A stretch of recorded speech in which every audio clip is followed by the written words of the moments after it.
this serpent is a little bit. Okay, let's play some damn chess.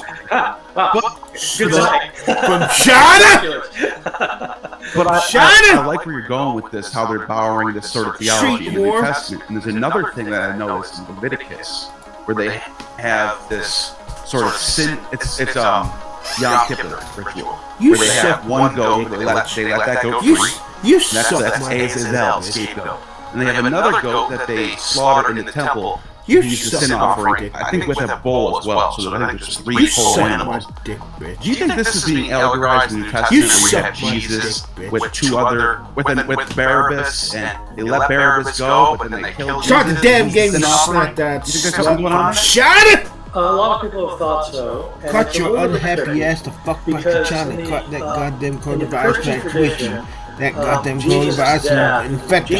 Oh goddamn Chinese government. The military kill them all and sort them. That God sort them the fuck out. Just as long as China never can be a threat to the United States of America. Is that slut? Stop the damn game, you slut that slut. Is not the goat that takes the sin upon itself. The scapegoat. They put their hand, so all the sins go on the scapegoat, and it runs Come on, you off slut that slut. Start the damn game, you slut that slut. Shut up! And so it's a little bit hard to work out the analogy street whore with the New Testament accounts of Jesus' death, although there are a lot of people think that there's something like that going on there. Now, start the damn game! By the way, is called an atonement. And so Yom Kippur is the Day of Atonement. His death is called an atonement, but how you work out the goat? Shut it! I've actually thought about this. Okay, good. The Book of Hebrews talks about Jesus was killed outside of the temple. And I wonder if they're polemicizing the whole temple thing and saying that we don't need the temple anymore. We're a universal. The world is the church now. Yeah, I think he actually says outside the walls of Jerusalem, which is your point on the. Now fuck up and take that night. Now fuck up and take that poem. Slut that slut. Now I'm gonna hear your work. The Book of Hebrews makes a very big point that Jesus is superior to everything in the Jewish system, and says he's the perfect sacrifice. And so you don't need these other sacrifices anymore. And so it is certainly playing with the sacrificial image. I'm coming after that slut. In order to show that Jesus is the culmination. And so for the Book of Hebrews, the way I usually try to explain it is that Hebrews imagines that the Old Testament is like an architectural design for a building. Because an architect designs what the building will look like. Then he builds the building. When you got the building, you don't need the design anymore. And so Judaism is the design for what's going to fulfill the Jesus. I'm coming after that whore. Wow, that's a good point. I think I have 1 more minute left. I want to ask you about how Moses meets with God. It's sort of, do you think there's an actual God standing there, like an anthropomorphic figure, person? Or do you think he's just, is this a vision? What do you think about this? I see a dick in your future. I see a dick. Dick. I see a dick in your future. I see a dick. I see a dick in your future. I see a dick. I see a dick in your future. I see a dick. An appearance of God. That was where there's like stupid. Thunder and lightning and clouds and dark and like I you're see scared a dick in out of your your future. wits. I It's that see kind a of thing. dick. And so it isn't like God showing up. Dick. It's not like the Garden of Eden, you know, where God shows up when you walk into the garden. It's like he is like some transcendent Almighty in that account. But it does say that, you know, Moses. He started off where it looks like the Lord is in this burning bush. And so you get, my point is you get these different kinds of things, and part of it's because you get different sources of tradition behind these books, and so you have different images of who God is and what it's like to encounter. Wow, that's interesting. Now the link is in the description. Finding Moses, what scholars know about the Exodus and the Jewish law. And thank you for your time, Dr. Bart, and you have just attained true gnosis.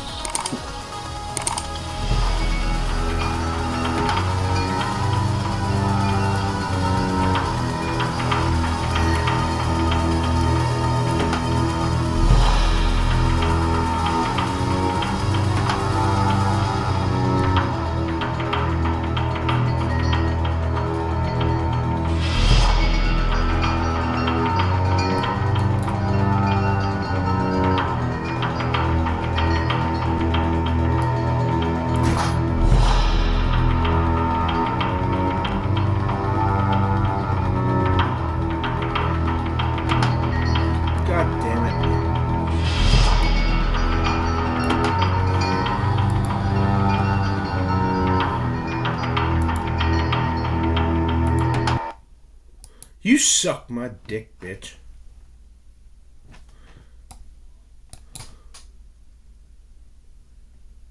God. Suck my motherfucking slut. Welcome to Misquoting Jesus with Bart Earl, the only show where a 6-time New York Times best-selling author and world-renowned Bible scholar uncovers the many fascinating, little-known facts about the New Testament, the historical Jesus, and the rise of Christianity. I'm your host, Megan Lewis. Let's begin. Hello everyone, welcome back to Misquoting Jesus. Today we are continuing our look at the book of Revelation. And the question, is the Christ of Revelation out for blood? As we've seen already, Revelation is a particularly violent book of the New Testament, with depictions of war, destruction, and death. It can seem somewhat at odds with the peace-loving Christ that some Christians are more comfortable and familiar with. Is the content of Revelation in line with the teachings of Jesus seen elsewhere in the New Testament, or is it stupid? Before we get into that part, hello, how are you doing this week? Yeah, I'm doing fine. I'm actually in our mountain house. You might be able to see behind me. We have this house up in the mountains, and so we're taking a long weekend up here, and it's nice to get away. For some reason, I don't know why, but like if you're away from home, even if you put as much time in doing the things you're doing, you get much more done. I don't know why that is. I mean, it seems like time is time. Fewer distractions. Yeah, fewer distractions. Yeah. How's your life going right now? Yeah, good. Relatively smooth, actually. I was mentioning before we started recording, all of my children are healthy, which is these days quite healthy. I don't know how I managed it, but it means I too am getting a lot of things done. Wow, okay, good. We'll consider that a miracle. Don't even think about it, you slut. So, for those unfamiliar with Jesus in Revelation, Bart, what role does he play in the book? Well, he's the central figure. He's the book begins. The very first vision of the book is when the prophet John of Patmos, when he has a vision. The very first vision he has is of Christ, who is in chapter 1, and it's set up. The vision is set up to show that Jesus is just unbelievably spectacular and powerful. He's this figure who's dressed in a robe with a gold sash, and he's kind of a royal garb, and he is he has a sword coming out of his mouth. He's got brazen feet, and draws bright. So it's a startling image. And the sword coming out of his mouth is an image, obviously, but it's we're going to later learn that this garb that he's wearing is the garb of angels. Later in the book of Revelation, who are going to be wreaking massive destruction on the earth. And the sword out of his mouth is one that he's going to be using later in the book in order to slaughter his enemies at the Battle of Armageddon. And so this is a fairly fierce image, and he's called one like the Son of Man, which is a reference to Daniel chapter 7. So John calls him that, and so Daniel 7, the one like the Son of Man, is this divine figure who comes from heaven to destroy the enemies of God and set up a kingdom on earth. And so he's this very powerful divine judge. And so that's the beginning. That's how Jesus starts. And the last image of Jesus is at the Battle of Armageddon, toward the end of the book, where Jesus and his troops from heaven do battle with the beast from the sea, who's this Antichrist figure, who's the enemy of God. And it's not even a battle. They just slaughter them in no time at all. And so the beginning and ending of the book have these images of the divine warrior, Christ, and the book is all about the war that Christ wages against the earth. So as you've, in that even just the briefest of summaries we can see, destruction, violence, and Jesus as a central figure in all of this activity. He leads God's army, he looses the four horsemen on the whole world, and various other disasters. How does this violence and this role as divine warrior match up with how he's portrayed in the Gospels? this is the interesting thing about scholars. There are a lot of biblical scholars, of course, and there are a number of study Revelation. And the majority, I think the majority, at least the majority of them who publish on this book, argue that Christ is not portrayed as a violent figure. Wow, which text are they reading? But they have arguments that they use. In fact, there have been entire books written developing this argument that when John first goes up to heaven, he shoots up through this window in the sky and he sees the throne room of God, as we discussed in a previous episode. And God holds a scroll in his hand that has sealed the 7 seals, and John learns that the one who can break these seals is the lion. Look at my dick hanging out of the There's no lion there, but he sees this lamb who has been slain, and the lamb takes the scroll from God. And so commentators who want to argue John's Christ, John of Patmos's Christ, is non-violent, center on that image, that this is the Lamb of God who's been slain. It's the innocent sufferer who is Christ up in heaven, and that vengeance comes on the earth, not because he's violent, but because he had violence done against him. And so in this view, Revelation promotes nonviolence. Move, whore! Move, okay, but it's funny because it's so contrary to what the text is saying.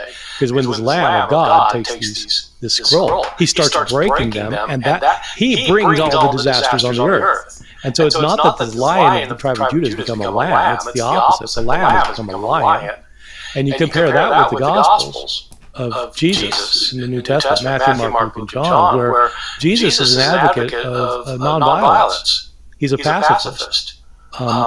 Those who are harmed are to turn the other cheek. They're not to go back for blood. They're to turn the other cheek. You're supposed to love your enemy.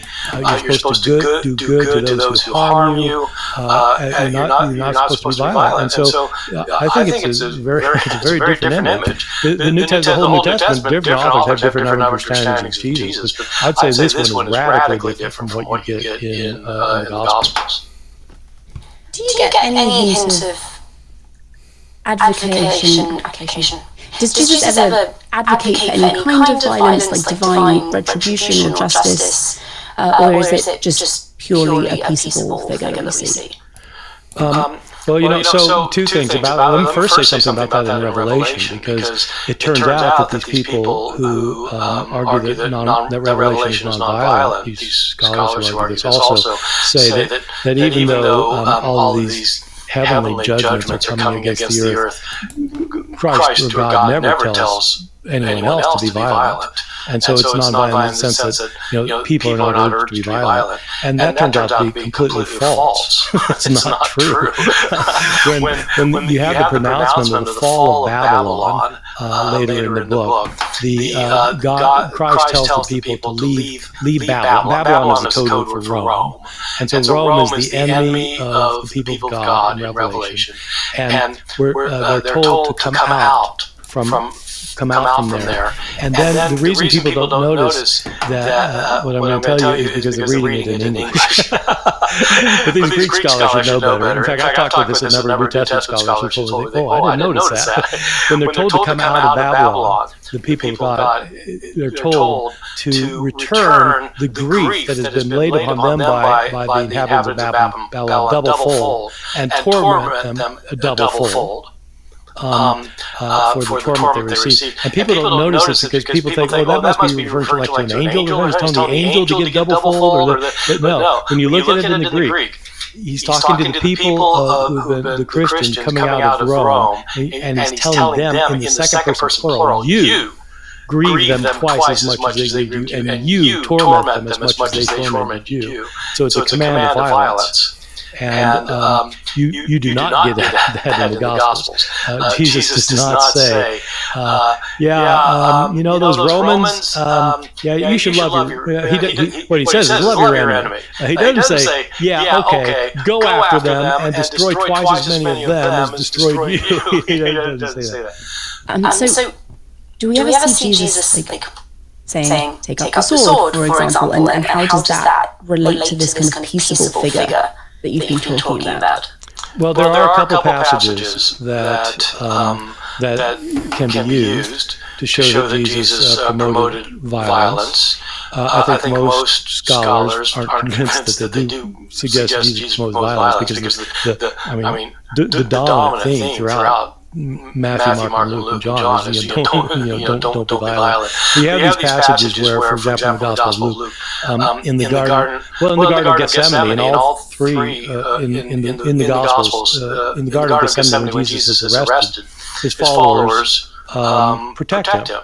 They pull out a sword, and one of the accounts, the priest's servant gets his ear lopped off by one of the disciples with a sword. And some people say, look, what are they doing with swords? They're following Jesus, and so if they're following Jesus, they're following what he wants them to do, and they're armed. So doesn't that suggest an armed rebellion? That kind of overlooks what happens next, which is Jesus says, put away your sword. One who lives by the sword will die by the sword. And so he is not sanctioning this in the Gospels. But the other passage people point to is kind of a strange one in the Gospel of Luke, where the disciples are getting ready to head out in these last hours. And Jesus talks to them about the swords, and they say, well, we got 2 swords.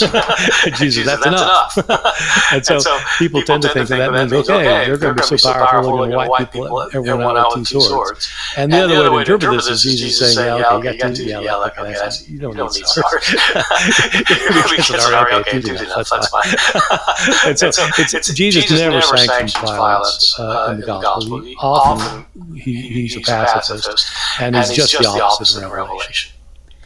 Has anyone hypothesized why John of Patmos would have taken the peaceable figure seen in the Gospels, the pacifist that I think many Christians are familiar with, and presents him as such a violent entity? Why not show him as a benevolent ruler who regretfully executes sinners in some manner, painless manner, rather than actually torturing them? I know, it's the big question, and it's a disturbing question.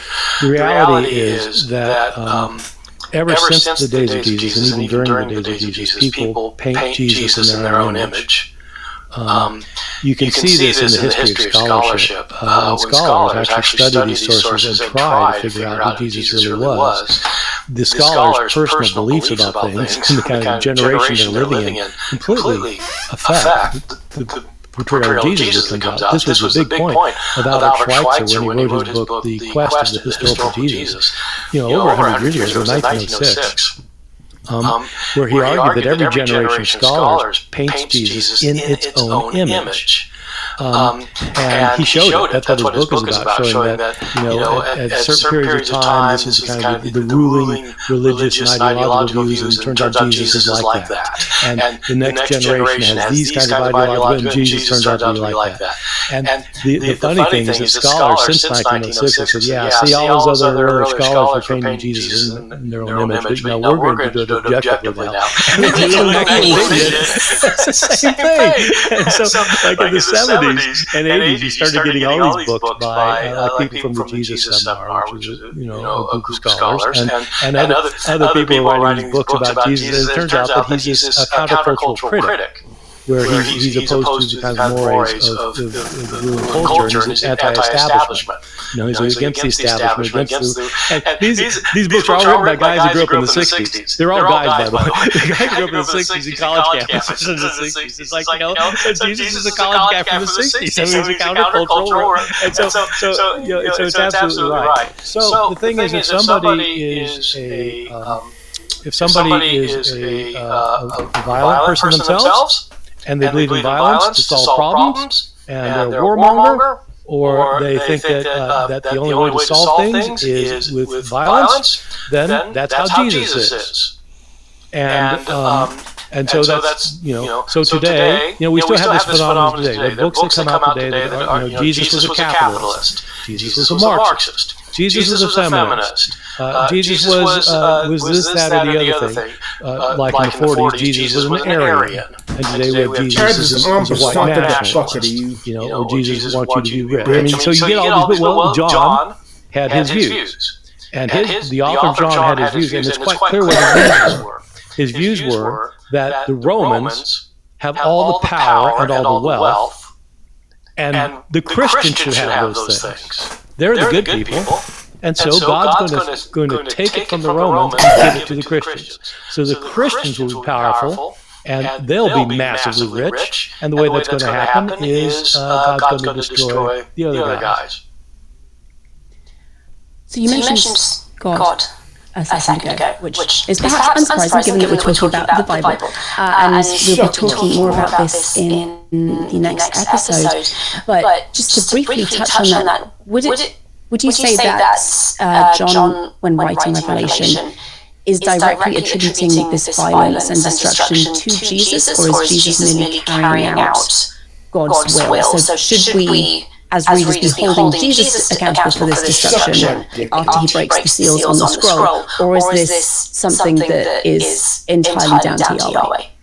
I think the author of John thought the answer is both.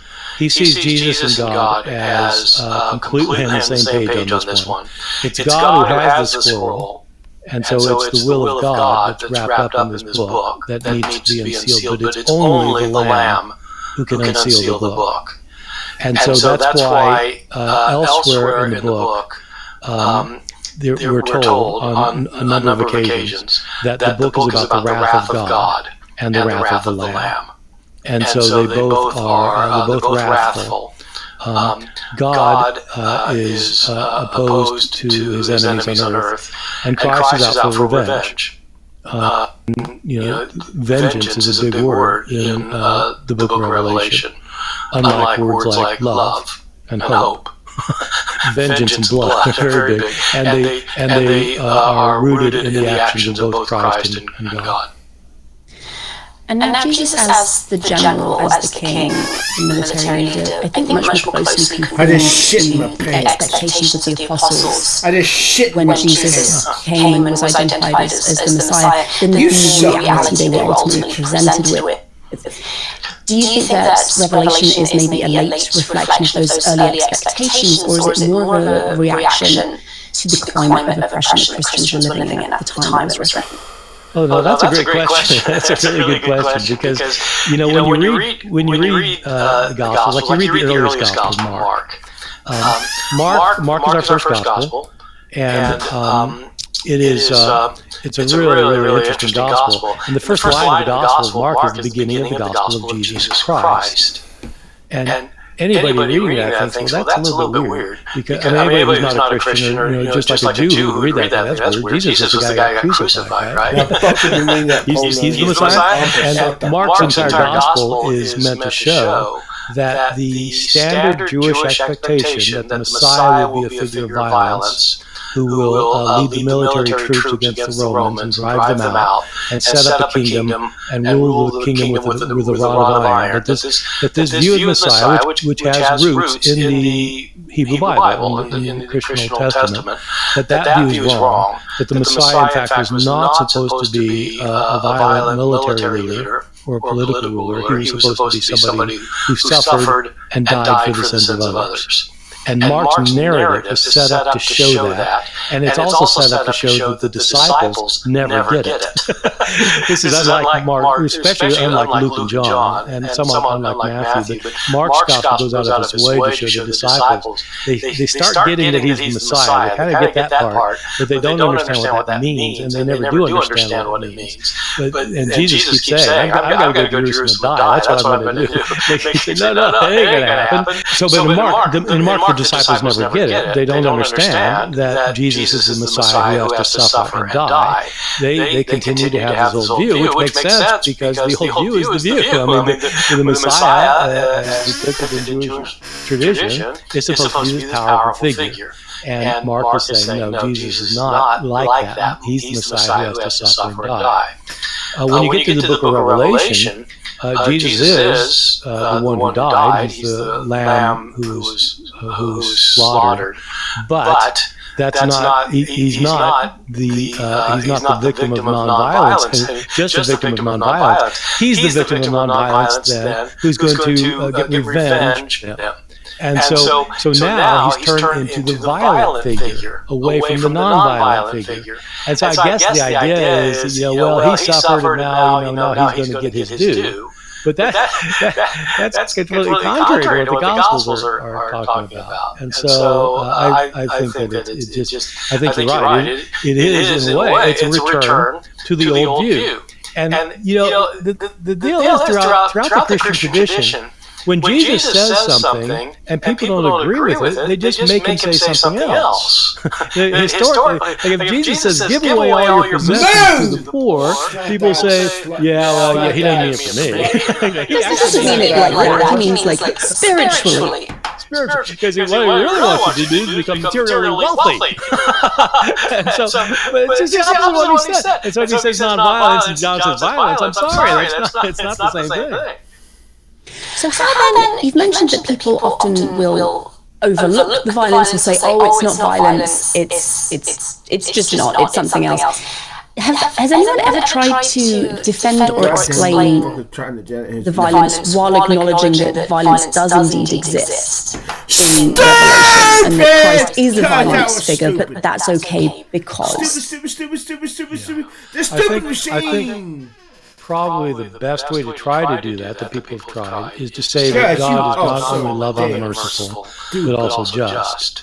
And that people are given a choice of how to live. And if they, and there are always consequences for judging badly. If I decide that it's a good idea to jump in front of a train, but I'm going to get wiped out, and people choose to do things. If I choose to take away too many drugs, I may OD. And so people choose.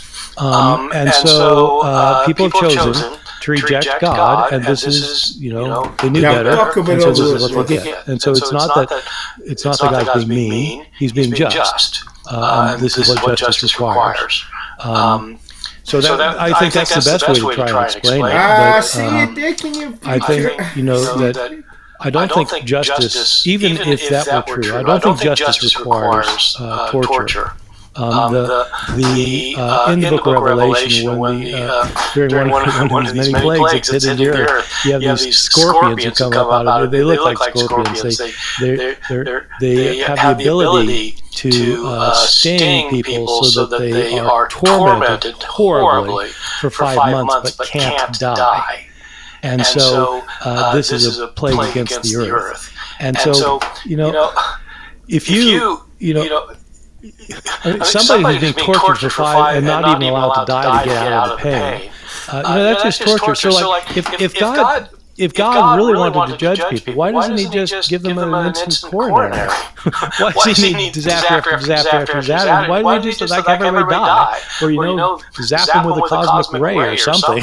Do something that God. So I don't see that justice requires torture or having everybody thrown alive into a lake of burning fire, burning souls. I'm fixing to get myself a whore.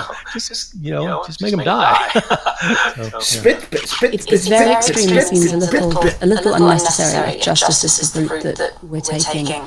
But to finally, before we move on, to play devil's advocate, isn't this all symbolic? Jesus, John wasn't really advocating or expecting this level of torture and bloodshed. He's just using symbolism to get his point across. I think it's true he's using symbolism. He's absolutely using symbolism. In this episode where Christ himself is upset with this woman who's teaching things that he disagrees with. This woman preacher. John's one of that. John Patmos is upset because this woman in one of the Thyatira, this woman he calls Jezebel, has been teaching people it's okay to eat meat that has been sacrificed to idols. And she's authorizing that. He's against it. And as we discussed earlier, Christ tells his prophetess that he will throw her on a bed, men will have sex with her, and then he will kill her babies. And I don't think that that's literally what he has in mind. I don't think literally this woman is going to be either forced to have sex with people or to welcome people. And I don't think Christ is really going to start killing her babies. But the question is, why are you using this imagery? Why is that the image you have of Christ? Why the violent image? If you want to say that people have gone astray and that it's bad what they've done, why not send a really brilliant missionary down who has this very rhetorically effective message and convinces Jezebel, no, that's not the right way to go. Jezebel, oh, God, I think you're right. And then she changes her mind and she teaches something else then. But why not send down missionaries to the earth? Instead of torturing everybody for 5 months, why not just have, send apostles out who have a convincing message and everybody realizes they're speaking the truth, and then everybody agrees, and then you bring in the kingdom of God. Why do you need to torture and kill everybody? So the imagery speaks a lot about how this person is imagining Christ and how he's imagining God, and it's very, very disturbing imagery. And I don't think we can just write it off and say, well, it's just an image. Yeah, well, why are you using that image? Use some other image. Because the problem is that imagery stirs people up. It stirs readers up. And people then imagine God as a violent God, and to pursue God's ways, you have to seek violence in order to pursue God's ways. People say, well, I don't read like that. Yeah, well, you probably don't read it. But if you did read it, those who do read it, you're like, wow, you either say that's a lot of violence, that's a little bit, or you say, oh, yeah, go God, kind of a muscular Christianity, go out there, with your submachine gun and wipe out the enemy. I don't think it's good symbolism. Well, thank you very much for all of that. We're going to take a brief break, and then we'll be back with Bart's weekly update and Bart's favourite, a round of Outsmart Bart. If you're enjoying the Misquoting Jesus podcast, you'd probably like my online courses as well. I've produced another so far with multi-lecture courses on the New Testament Gospels and the books of the Pentateuch. Standalone lectures on the Christmas story and the earliest Christian views of Jesus, and a 6-hour debate on whether Jesus was actually raised from the dead. If you're interested, check them out at bartberman.com. You'll receive a discount on your purchase simply by entering the code MJPodcast. Welcome back, everybody. Now we have Bart's weekly update. This is Bart's Weekly Update, where we get to catch up on all the latest about Dr. Ehrman's book releases, speaking engagements, ehrmanblog.org happenings, and online course launches. Suckless slut! So, Bart, what do you have for us this week? Become a whore. Yeah, well, it's when an author has a book coming out especially a book for a general audience, a broad audience, it gets to be an exciting time near when the book comes out, because you start learning about what kind of interviews you're going to have, radio or TV interviews, and what kind of book events you'll be having. And so it's a very my book's going to be coming out in a few weeks, and so we're at that point now where we're starting to get people to say, okay, yeah, we'd like you on our show, that kind of thing. So that's all great. The downside is you still have a day job, and you're supposed to be doing other things too. It's like, yeah, okay, that's fine. Yeah, sure, I can do that. I'll fit it all in somehow. So you fit it in because it's worth it, and it's so much fun. It's actually, it's kind of fun to do. A lot of these things are very much fun. And you're like, it's a good moment for a book. It's much better moment for a book than you have. Why do you just resign? That I believe. When is the book coming out? Do you have a date? It's on March 21st. Perfect. So about 1 month. Pre-orders available. You can go almost anyways. Put in your pre-order. Why not? Every little helps. Yeah. Okay, well, thank you for that. We're going to now move on to Outsmart Bart, which I think you will do well on because you're Bart Berman. Don't count on it. Dr. Ehrman has written 6 New York Times best-selling books and holds a PhD from Princeton. It's not often you'll see him made a fool, but it doesn't hurt to try. It's time for Outsmart Bart. Now fuck him and put me in check right here. So thank you to everyone who has been submitting questions, both for the Q&A and for our Outsmart Bart segments. They're an awful lot of fun and very interesting to read through. And our questions this week are coming from Brandon. So Brandon, thank you very much. Bart, are you ready? No. Just say yes. Okay, yes. First question. Which gospel has a naked man running through it? Mark chapter 14. Perfect. See, why are you worried about that? The issue is, I'll tell you, he's not the first streaker in the Bible. He's the second streaker in the Bible, because you have this passage in. Oh my God! Is it Ezekiel? No, I think it's Isaiah. Who told the streak?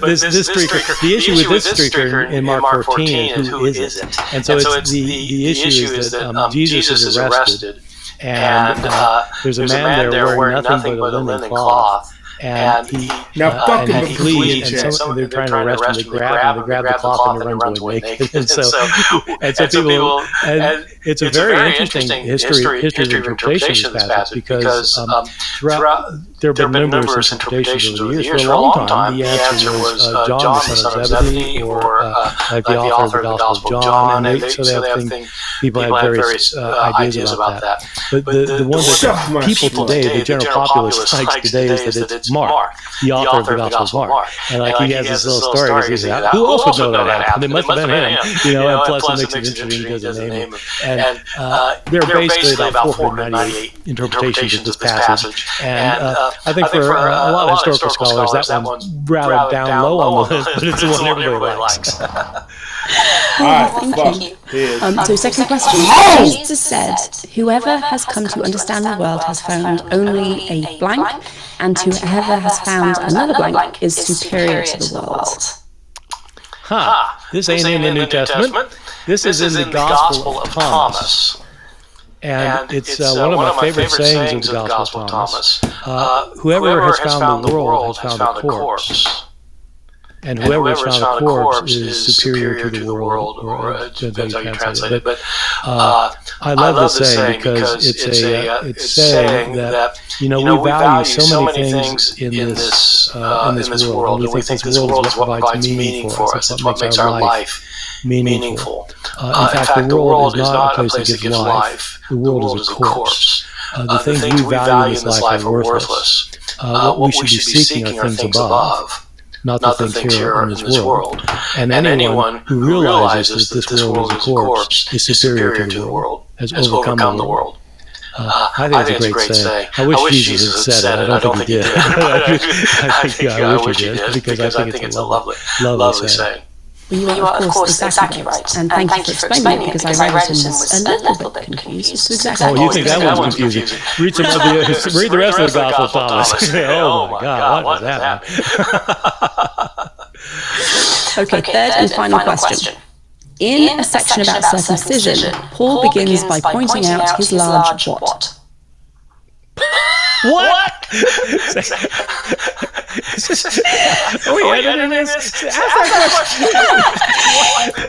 In a section about circumcision, Paul begins by pointing out his large what?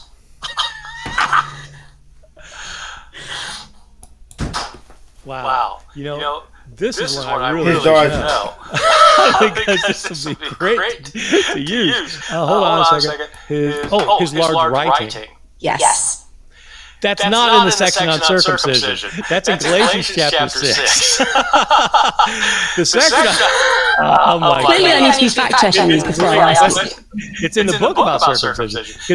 See, the most interesting part, the other interesting bit of that is in Galatians, where Paul... It's not far off from this, but earlier was that... So the deal is that the people that Paul converted in the region of Galatia, they were pagans, and he converted them by saying, look, you don't have to become Jewish. And so, in fact, don't become Jewish, because God saves everyone, Jew and Gentile, apart from the Jewish law. And so don't get circumcised. Don't start keeping kosher. Don't start observing the Sabbath. That would show that you've got to be a Jew to be right with God. You know, it's for Jews and Gentiles. But then what's happened is missionaries have come in to the community who think, yes, well, of course you got to become Jewish. You're a follower of the Jewish Messiah. He fulfilled the Jewish law, except for the Jewish God. He's the Jewish Messiah. If you want to follow him, you got to be Jewish. Which means get circumcised. So Paul at one point does use sarcasm that doesn't get through in most translations. But Paul says that he wishes, he's telling these Galatians, these Gentile Galatians, that he wishes that those who would who want to have you circumcised will cut themselves off, is what he says. Sometimes it does get translated as castrated. It may mean something even more than that. In any case, he hopes that they have the operation for circumcision, the knife slips. So, Paul's not a happy camper in the book of Galatians. But at the end, he says, see with what great letters I'm writing you. And so that's the big thing he's got. And there are debates about why he's saying that. I mean, he's obviously saying it, so when they get the letter, they'll see that he signed off, and so they know it's from him. But is it because why does he write big letters? Because he doesn't know how to write very well? Is it because he's going blind? People have explanations for it. So. Interesting. Thank you. Well, no one else wanted to do this week, so you did it. Despite your trepidation. So congratulations. Brandon, thank you again for your question. I'm sorry that unfortunately Bart just managed to get them all. Me too. Not sorry. Yeah. The last one was a bit touch and go there.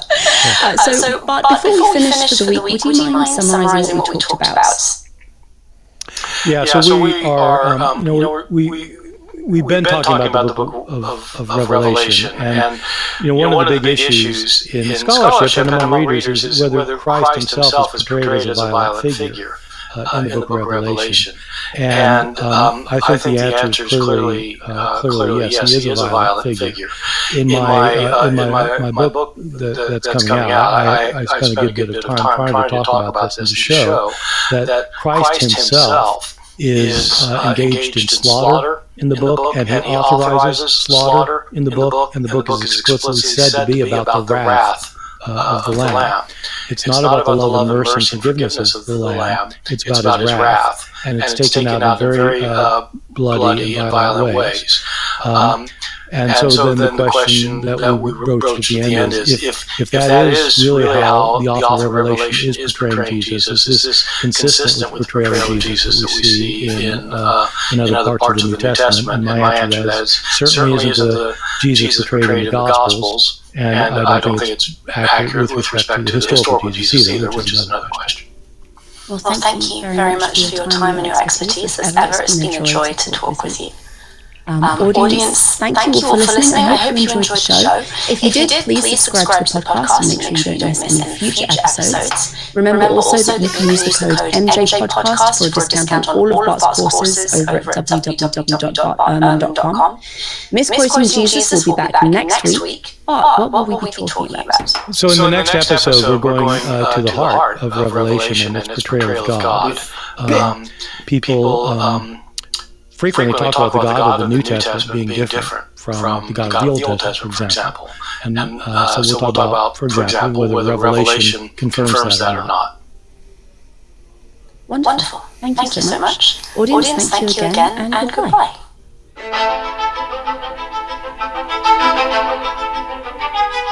This has been an episode of Misquoting Jesus with Bart. We'll be back with a new episode next Tuesday, so please be sure to subscribe to our show for free on your favourite podcast listening app or on Bart Ehrman's YouTube channel so you don't miss out. From Bart Ehrman and myself, Megan Lewis, thank you for joining us.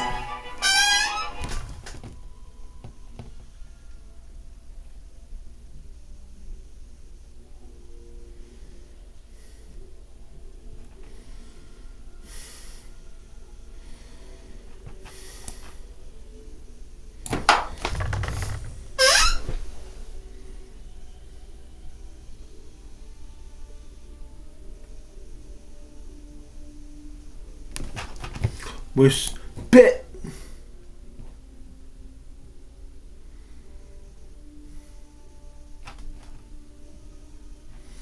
Yes, he is the same Jesus as Jesus of the Gospel. Have you not read what it says? Welcome to Misquoting Jesus with Bart Ehrman, the only show where a 6-time New York Times best-selling author and world-renowned Bible scholar uncovers the many fascinating, little-known facts about the New Testament, the historical Jesus, and the rise of Christianity.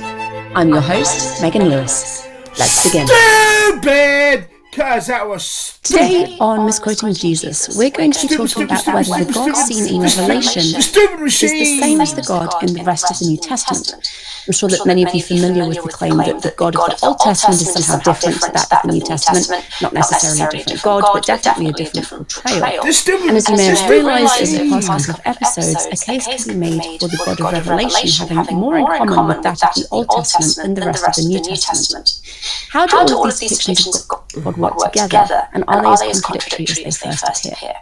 But before we solve one of the great theological problems of our age, how are you? I'm doing fine, thanks. It's funny how the great problems of our age don't really kind of that last game out here run right up relate to our daily lives as much.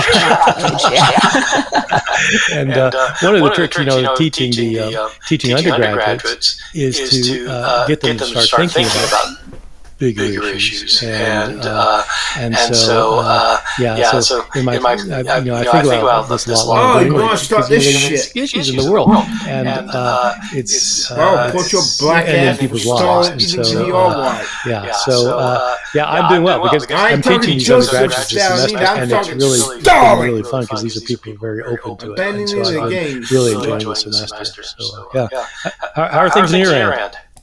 Yeah, good actually. Are you teaching that class? Weren't you going to be? Not yet. That's going to be later in the year. I think May or June. They've got me slated to teach. But yes, teaching Sumerian, which will be lots of fun. I need to relearn Sumerian because it's been a while. Well, my students don't think much about the big issues in the world until they're kind of introduced to them. But some of them do, obviously. I bet none of them think about Sumerian. Probably not. And you know what? That's I think a reasonable stance to take for your life. Okay. So we're talking about God as seen in Revelation and the New Testament, and whether they're the same or how they're different. I'm sure you have thoughts on this. Why is this something worth talking about? I think it's one of those issues that people, anyone interested in the Bible, this is the fundamental issue, really. Is there a fundamental issue? Is there a consistent portrayal of God throughout the Bible, and even within the New Testament? And if so, what is God like? One of the interesting things about a lot of religions, not just Christianity, but it's kind of evident in Christianity, is that people say one thing about God but mean something else. And my students think this all the time. When I teach in my class, I'll teach a class, I'll give a lecture on Gnosticism, the Christian Gnostic religions, and I'll talk about how they have this God at the top of the very top God who's so far beyond anything that we can't imagine what he is. We can't kiss say that damn right goodbye, and then they start telling stories about him. and my students say, "Well, you just said like he's unknowable, and you can't. So how can you know anything?" And I always say, "Yeah, but it's like when I was an evangelical Christian, we used to say God is far bigger than anything we can imagine. He's far beyond anything we can comprehend, and these are his attributes." And so it's the same thing, and so. But in the Bible, of course, God is portrayed in lots of ways, and the issue is there consistency among these views, even just within the New Testament, but also especially between the Old Testament and the New. That's probably a good place to move on to the next question. Like I said at the beginning, like you alluded to, God is portrayed in a myriad ways in both books, and there does seem to be quite a distinct divide between the Old and the New Testament. Old Testament Yahweh is often spoken of in terms of wrath and vengeance. New Testament people often characterize more in terms of love and forgiveness. Generally speaking, do you find this to be a fair assessment, or is this a result of people not really reading the Bible the whole way through? I think it's overly simplistic because it's actually quite complicated. And part of the complication is, of course, that you don't have like one author of the Old Testament and one author of the New Testament. You've got in the Christian Old Testament, there are 39 books, lots of authors. Some of the books have more than one author, and some are authored by. But so you get a lot of authors, and in the New Testament, you got 27 books with lots of authors, and authors don't have the same views about things, including the nature of God and who He is. But it's simplistic to say, that the Old Testament is God of wrath. That's a common view. Even my Christian students will sometimes say, and not just my Christian students, their parents. People say, God in the Old Testament is God of wrath, the God in the New Testament is God of love. But the reality is that the God of love in the New Testament is the God of the Old Testament, of the Old Testament. God in the Old Testament. Even Jesus himself said that, it points out that in the Old Testament, the main verses for Jesus were Deuteronomy 6, you shall love the Lord your God with all your heart, soul, and strength. And Leviticus 19:18, you shall love your neighbor as yourself. And God loves His people Israel, and He chooses His people Israel, and He does good things for His people Israel. So God is definitely a God of love in the Old Testament. He's also God of justice and of wrath. He's a God of wrath. There are some very troubling parts of the Hebrew Bible where the God of Israel, in order to favor Israel, inflicts horrible suffering and death on others. Sometimes to a big extreme. Everybody's familiar with the Joshua and the Battle of Jericho. They're going to conquer the Promised Land, and the problem is there are people already living in the Promised Land. Well, how are you going to take it? How are you going to live there? Well, you got to wipe out the people who are there already. And so they're instructed to take this town, the city Jericho, march around the city once a day for 6 days. On the seventh day, march around 7 times, and then shout and blow the trumpets, and the walls will come and tumbling down. As we used to sing in Sunday school, and the walls come and tumbling down, and they're told to go in there and slaughter every man, woman, and child and animal in the city. Children? Yeah. This is God's command. Slaughter the children. What? And there are actually passages that are worse than this in the Hebrew Bible, but from the point of view of the author, as from the point of view of my Sunday school teacher who taught us the Battle of Jericho, it's a good thing because this shows that God is powerful and God's in favor of His people. You think about it on the other side, you're some person in Jericho, and allows the wife and 3 kids, and you're sitting there, and all of a sudden here come the troops and slaughter all of you.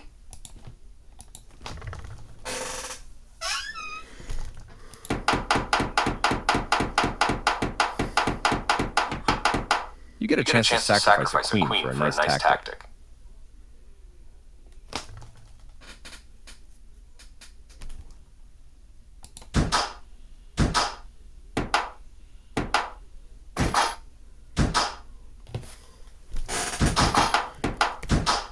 You get a chance. You missed an opportunity to win material through an event. You get a chance to sacrifice a queen for a nice tactic.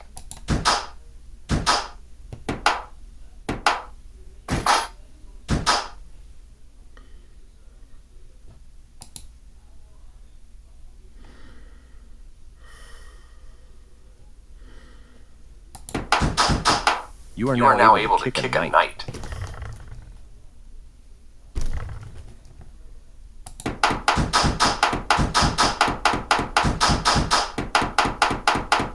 You are losing material this way.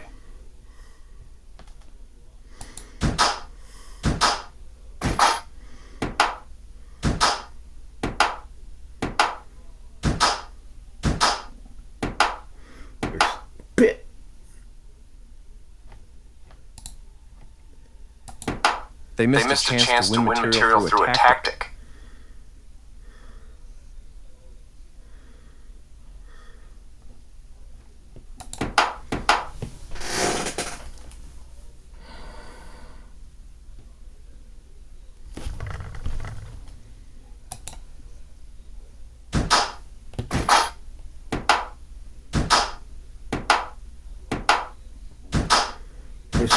pit. They missed a chance to win material through a tactic. Well done, an excellent move. The only move, and you found it. You gain time because your opponent must deal with your threat. They missed a chance to move a queen to safety. You captured that free pawn.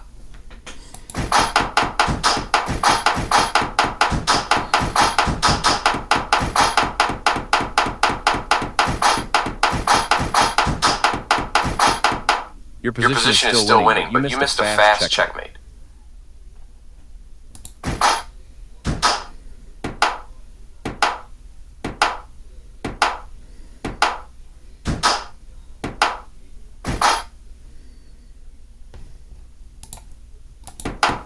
You missed the quickest checkmate, but the game is still yours. A faster checkmate was available, but you still hold the winning edge.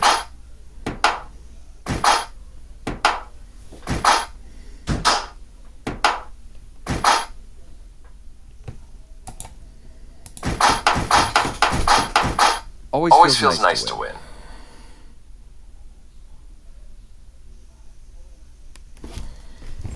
Yeah, it does. Yep, it does.